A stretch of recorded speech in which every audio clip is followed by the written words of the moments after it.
Oh yes, mpola mpola tukwaniriza natera ku mukutu gwaffe omuganzi ogomanyikiddwa nga Uganda Mukamoli amanya n'eddoboozi Bampita Ntambi Jimso Rich Boya Maksudi Junior. Webale kuba nti otambula nange, webale kuba nti osubscribinga gwe yasubscribinga.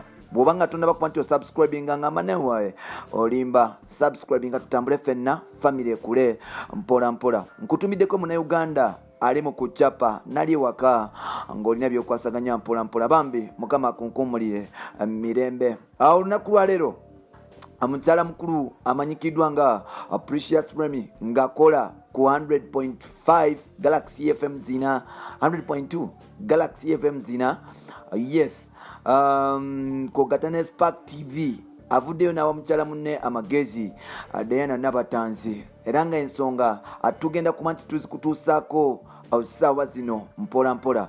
Bambi weebale kuba nti otwagala era kati katutandike.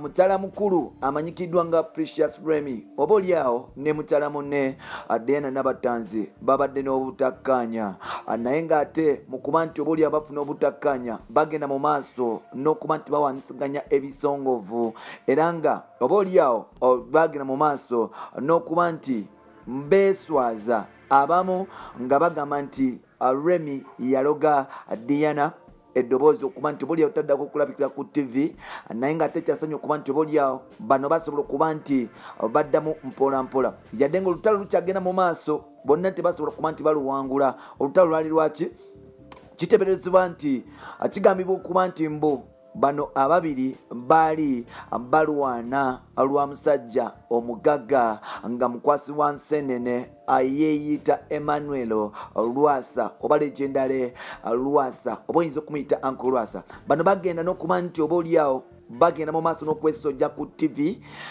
kwogata ne blog sites ez'enjawulo nga zigenda mu maaso n'okuba nti zibiwandiika ba YouTube babyogerako mwabiwulira mwabiraba kwogata ne bo bennyini okuvaayo ne beeyogerera mpola mpola. Olunaku lwa leero byonna like wayita ebbanga ttono Lwasa yasala okuba nti asuulawo n'okukyusa byali akola bonna bwe yaddampinga anafuna omukyala omupya amanyikiddwa nga Angel gwe yasobola okuba nti ayanjula saidi zeni Nakasongola era ng'omukolo gwaliko abanene bonna bomanyi gwasombola abampi n'abawanvu era nga pate yagenda mu maaso n'okuba nti ennyuma. Kino nno kyatulaga nti oba oliawo abantu abamu betwingira munabo mu relationship tebaba serious mu nsonga ezimu oba endala naye ng'ate kyamakulu nnyo okuba nti oba oliawo basobola okuba nti beekwata n'okwetegeka ne bagenda mu maaso n'okwesitula. Now olunaku lwa leero mukyala mukulu amanyikiddwa nga Precious Remy yavuddeyo n'awa mukyala munne amagezi n'agamba nti tobeera mukyala oyo asalawo okuba nti ogoberera omusajja oba abasajja osobole okuba nti ofuna byokola nti abakyala abatuufu abannamaddala bagoberera dreams zaabwe oba ebirooto byabwe. Avuddeyo n'agamba Diana namugamba nti nze nkulaba obadde owujjadde ku TV nezigwamu amaanyi nga nkulaba ate kyayagala kola ku TV ng'oli awo gamba stress zikutta olw'okubanga musajja naye omusajja ogwokaabira talina gyagenda kutwala. Omusajja ogwobadde okaabira talina kyagenda kukolera okujjako oba oliawo okwononera future yo. Diana avuddeyo n'agamba naawa advice mukyala banne nabagamba nti ebiseera ebisinga atudda ne tudda ku basajja ne twerabira dreams zaffe anti agamba nti omusajja ayinza okuvaamu n'otandika okuba nti okaaba naye kariyayo ejja kulindirira era ekutunulire bweti gwe buli gy'onaakoma okuba nti ogidoojinga gye naakoma okuba nti yeefeebya. Bw'obanga oli muyimbi nga oyagala nnyo okuyimba n'okola ebintu nga olw'okuba kino nakiro kariyayo ejja kufa. Bw'obanga okola ku TV ng'oli mukyala ng'okola ku TV naye nga olina stress ez'omwami boyfriend yakoze bino byotandika okukola biba tebijja era nga oba oliawo ne kariya egenda mu maaso n'okuba nti ekampola mpola. Remy avudde n'agamba Diana Nabatanzi agamba nti byonna ebyaliwo nkusa bubiteeka ebbali fokasinga ku kirooto kyo. Abasajja mu nsi tebaggwayo era nga buli kyoyagala okukola osobola okuba nti okifuna.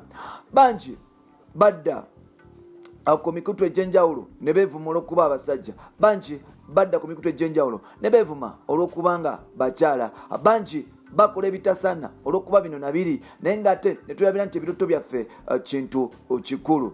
Yes, ngenda kugamba nti Remy avuddemu ekigambo ng'omukyala ekituufu nti aweeva maaki ye baafuna obutakkaanya era naye yali hati lwasi bweyakera makya namusulawo nafuna Angel oba nafuna Diana Nabatanzi, naye ate tekyamugaana kuba nti agenda mu maaso n'okuba nti akola ku TV era we yava Galaxy FM nemuyita nemuwa omulimo. Wetwogera omukyalo ono akola ku radio, akola ku TV ate nga n'emirimu gye emirala egya bulijjo agenda mu maaso n'okuba nti agikola. Obulamu bw'ensi eno twetaaga obulamu obuli obusanyufu, naye buli lw'obeera mu kintu nga toli musanyufu olwakuba oyagala kuproving ensi nti osobola okikola, muganda wange omaliriza osemye nakyo, omaliriza nga byokola tebijja, omaliriza ogudde, omaliriza omutima bagumenye, omaliriza nga tokyali oli owaddala.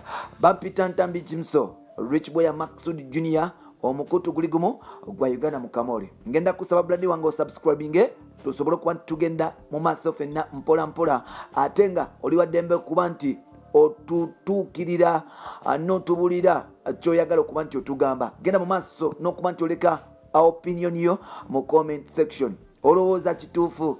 Yes, mukyala mukulu amanyikiddwa nga Precious Remy kyeyagambye magezi kigoowa Diana Nabatanzi negoowa bakyala banno abalinga Diana nti abakyala abasobola okuba nti basuulawo emirimu gyabwe olw'abasajja mpola mpola, but magezi kigoobawa kikyoyinza obbagamba era nga kikyoyinza okugamba abantu ng'abo. Nsuubira nti amagezi gakweba muno, tusharinge wano mpola mpola tusobole okuba nti oba oliawo tuyamba bannaffe. Kugambye yenze Rich Boy yawo. Bye bye for now.